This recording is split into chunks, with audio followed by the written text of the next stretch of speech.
ఈరోజు ఫిబ్రవరి 12వ తారీఖు. ఇంకొక 2 రోజుల్లో ఒక హడావుడి స్టార్ట్ అవుతుంది.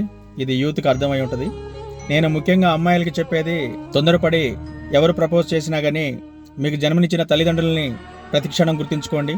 వాళ్ళతో కలిసి ఒకవేళ మీరు ఏ హోటల్ రూమ్స్లోకో ఏ చెట్ల తుప్పల్లోకో నడిచేటప్పుడు ప్రతి అడుగులో మీ మీద ఎంతో నమ్మకం పెట్టుకొని మీరే ప్రాణంగా బ్రతుకుతున్న మీ అమ్మ మీ నాన్నని, అమ్మ నాన్నలో సగమైన మీ అన్నయ్యని, మీ తమ్ముళ్ళని, మీ తర్వాత మీకు బాధ్యతగా మిగిలిన మీ చెల్లెలని, మీ తమ్ముళ్ళని అందరినీ మనసులో ఉంచుకొని నిర్ణయాలు తీసుకోండి. ఒక విషయం స్ట్రాంగ్గా గుర్తుంచుకోండి, స్త్రీకి చాలా పవిత్రత ఉంది. తన పక్కన నిలబడాలన్నా, తనని తాకాలన్నా, తనని దక్కించుకోవాలన్నా అదృష్టం ఉండాలంటారు. అంత పవిత్రత కలిగి ఉన్న మీరు అపవిత్రం అయ్యేలా మీ జీవితాలను నాశనం చేసుకోమాకండి. ఈ సోషల్ మీడియా వచ్చినాక మీకు తెలియకుండా మీ ప్రతి కదలిక రికార్డ్స్ అయ్యే అవకాశం ఉంది మొబైల్స్లో.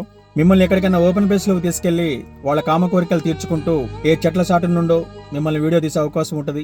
లేదా మిమ్మల్ని రూమ్కి తీసుకుపోయేటప్పుడు అక్కడ మీకు తెలియకుండా మొబైల్ కెమెరాలు కానీ ఇంకా ఏ ఇతర కెమెరాతో రికార్డ్ చేసే ఏర్పాట్లు కూడా జరిగే అవకాశాలు ఉంటాయి. మనం చేసుకున్న పాపాలు మనల్ని వెంటాడుతుంటాయి. ఇప్పుడు మీరు చేసే తప్పులు రేపు మీ పెళ్లిళ్ళై తర్వాత ఒక 5 సంవత్సరాలైనా 10 సంవత్సరాలైనా సడన్గా ఒకరోజు మీరు చేసిన తప్పులు మిమ్మల్ని చూపిస్తూ ఆ వీడియోల రూపంలో మిమ్మల్ని బ్లాక్మెయిల్ చేసే విధంగా మీకు చేరే అవకాశాలు ఉంటాయి. జాగ్రత్తగా ఉండండి. ఇంట్లో వయసు వచ్చిన పిల్లలు ఉన్నప్పుడు తల్లిదండ్రులు కూడా చాలా బాధ్యతాయుతంగా ఉండాలి. మా అమ్మ చెబుతూ ఉంటుంది, ఆవు చేలో మేస్తే దూడ గట్టును మేయదరా, అది కూడా చేలోనే మేస్తుందని. మీరు చేసే పనులను బట్టి, మీరు బ్రతికే జీవన విధానాన్ని బట్టే మీ పిల్లల జీవితాలు కూడా ఆధారపడి ఉంటాయి. మనం తప్పులు చేయకుండా జాగ్రత్తగా ఉండగలిగితే కొంతవరకు మన పిల్లల్ని కూడా సన్మార్గంలో జీవించేలా చేయవచ్చు. కొంతమంది అమ్మాయిలకి ఈ వీడియో చాలా జాగ్రత్తగా ఉండాలి.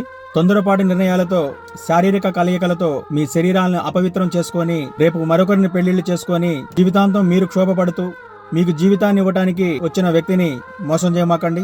చస్తూ బ్రతికేలా ఉండకూడదు. జీవితం ఎప్పుడూ కూడా బ్రతికినంతకాలం ఆనందంగా బ్రతకాలి తప్ప ప్రతిరోజు చస్తూ బ్రతికే విధంగా జీవితాలను తయారు చేసుకోవద్దని కోరుకుంటున్నాను. నా మెసేజ్ కొంతమందికి నచ్చదు, అయినా కానీ దీంట్లో పనికొచ్చే విషయాలుంటే తీసుకోండి, పనికిరాని విషయాలుంటే స్కిప్ చేయగలని కోరుకుంటున్నాను.